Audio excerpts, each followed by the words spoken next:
Happy Codependence Day. Hello, good morning, little nerds.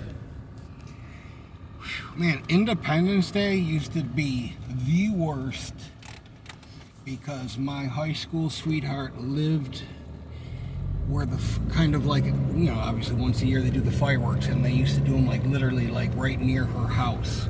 So for like 4 years I used to go to her house, even the year before me and her officially started dating.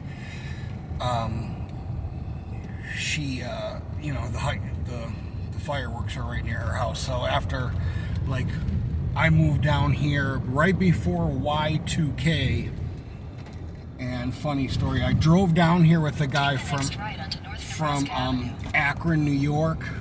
He had a tree service called Mark's Tree Service, and this guy was just a fucking dickhead.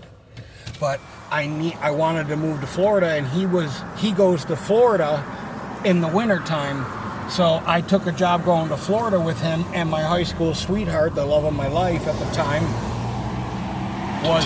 was moving down here. So it was like it just kind of aligned. Well, I had to learn how to drive like stick shift, and I was probably like 18 years old, 19 maybe. And one of my fucking cousin's friends, Mike Crow, was his name. He had this big ass truck, and he showed me how to drive stick shift for like 7 to 10 minutes.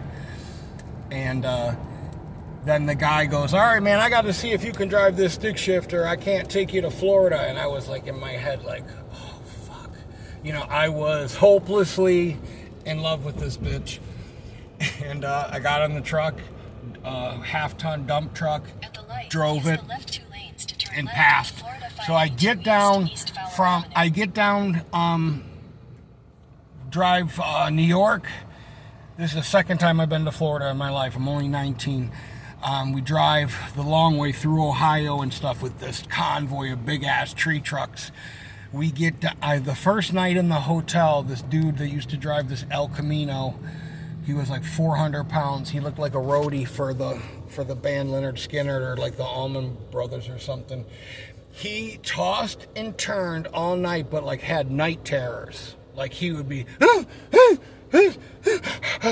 he couldn't breathe. And I was like, that was my fucking first night alone on the road coming down to Florida. And I was like, what the fuck? So I get down to Florida. We're in a city north of here called Inverness. And I get there, and there's a small lake. It's not muggy, but it's probably 70 degrees, and it's like December. It's before December, because Y2K hadn't happened. And I just remember like going to take a piss, and I'm outside near the garage, and I'm looking at this, I'm tired from driving, and I'm looking at the leaves on this plant, all green and white flowers and everything. And there's a spider on the plant that's green and white, and the motherfucker's eyes were so big on this spider that I thought the spider looked like it had fucking glasses on. Like its eyes were like boing. And the guy wanted me to sleep in a tent. I was like, I'll sleep. I had an 84 Caprice Classic. That was my first car. My dad gave me that car. I slept in the back seat of that. That car had a huge that car was huge. I would definitely get another one if I ever got a pickup truck again.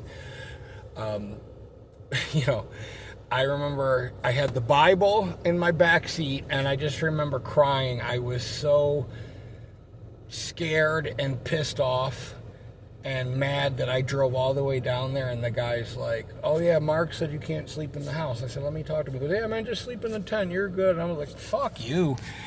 I remembered halfway, like, the morning's coming, you're hearing all these noises and fucking, you're near a swamp. And I remember halfway into the morning, I just said, "You know what? I'm going to call my ex-girlfriend's parents and just ask them if I could come there, or I was going to just sleep in my car in Florida and get a job." I didn't even care. I just said, "Fuck this dude." Never even set up the tent. I had the tent for like the next 3 years, or next year, because I ended up selling the car. So call her. Now, there's no, you know, it's just payphones. You know, it's just fucking payphones at the time. There was no internet. I had a map. Like a big ass map of like, I seen like, police reported ahead. And I drove, you know, across Florida. And I just remember I drove across. I've been to places in Florida now, driving for this job that I was at when I was 19. And I was driving across like Inverness, I was driving to Cape Canaveral, Orlando area, Pastor. And I mean, Polk County, Alapaca, and just crazy places. And then I met her at the 7-Eleven. She had her little yellow shirt on with a ducky on it. And it was in Rockledge on the corner of Fisk Boulevard. I want to say, it's funny because I lived in New Hanover County in Wilmington, North Carolina. I want to say the street was, I think it was 817 or 81. It could be. I got to look up the address because I'm not going to find it. It was 813 Hanover Court or something. A little brick house with a pool in the backyard. And I just remember we ended up going to get a hotel room for obvious reasons. And her mom was like, you guys can stay here. It's cool. You know, da, da, da. I was thinking in my head, like, you know, I've never slept over the house, let alone, you know what I mean? And she's probably just graduated. So she's like 17, 18.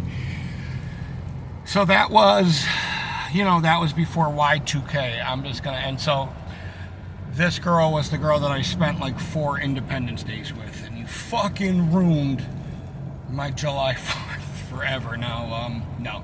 I mean, she did. It took me like 5 years to get over her after I broke up with her. But I'll tell you more about this tragic story of love and drama and the redemption rom-com that became the basis for the movie The Notebook.